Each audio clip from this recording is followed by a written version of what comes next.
Talca Park. It was Pat Fenlon's side's fourth successive league win on the trot, while for Waterford, they've now gone 18 league games without victory. It's been a season to forget for both these sides, but all is not lost just yet for Shelbourne and Waterford.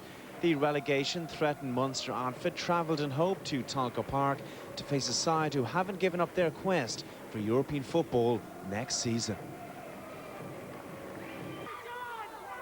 It was a shaky opening for the visitors. Kenny Brown was fortunate he didn't turn the ball into his own net as he attempted to block Jason Byrne's shot on goal. Waterford's resistance lasted all of 15 minutes. Some neat work between Gary O'Neill and Wes Houlihan allowed O'Neill the room to shoot. He made no mistake as he fired past a helpless Packy Holden.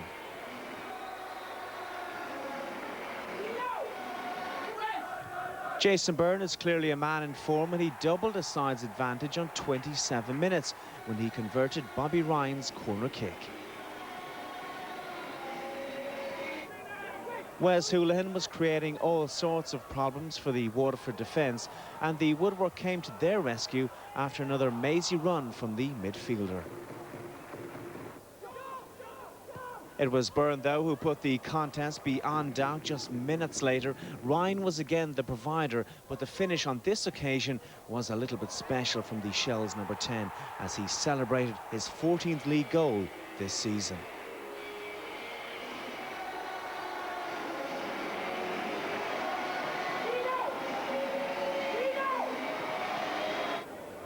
Some dreadful defending allowed Jason Byrne to complete his hat-trick just before the interval as he finished off another inviting cross from Bobby Ryan to make it 4-0.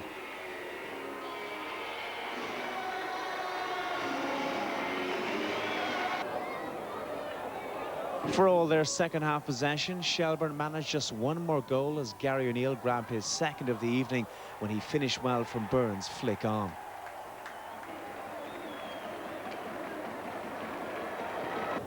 Kevin Waters' dismissal for Waterford a minute later compounded their misery. Shelbourne could have made it 6-0 late on, but Packy Holden denied Bobby Ryan with a spectacular save near the end. At Talca Park, it ended Shelbourne 5, Waterford United 0.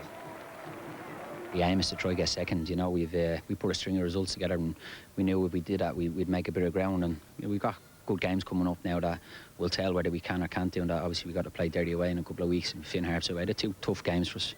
Finn Harps fighting for their lives, Derry looking to win the league. So they're big games for us, but we're on a bit of a roll, and, you know, long may it continue. I'm gutted. I mean, in fairness to Shelbourne, they played fantastic tonight. They really showed us what a good top team in this league can do, and I'm absolutely gutted for the lads. I mean, they tried hard, but I mean, we were just outplayed, and Shelbourne, the game was over at half-time, and just disappointed now at this stage.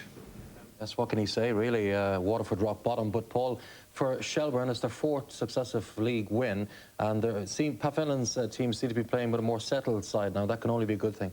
Yeah, I think they're playing a far better brand of football in the last few weeks. They seem to have gone back to what they were doing the last couple of years, retaining the ball well and playing with a more patient build-up. I think during the middle part of the season, they went very direct. I don't think it really worked for them. They're back to the way they can play now.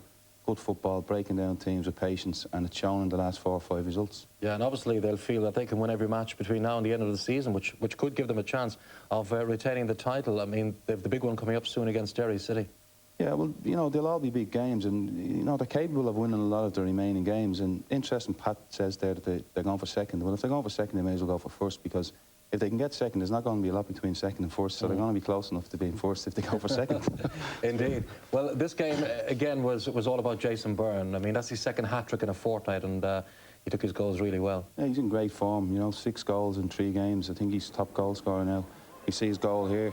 Ryan does well, gets a cross in, and Jason, I don't know what you'd call that. I don't think it's a bicycle kick, I don't know, I don't know what you'd call it, but it's a goal anyway. Half peddler or something. It's a scooter kick, we call it a scooter kick. But yeah, he's in flying form. See Ryan here, he gets an awful lot of space there to get the cross in.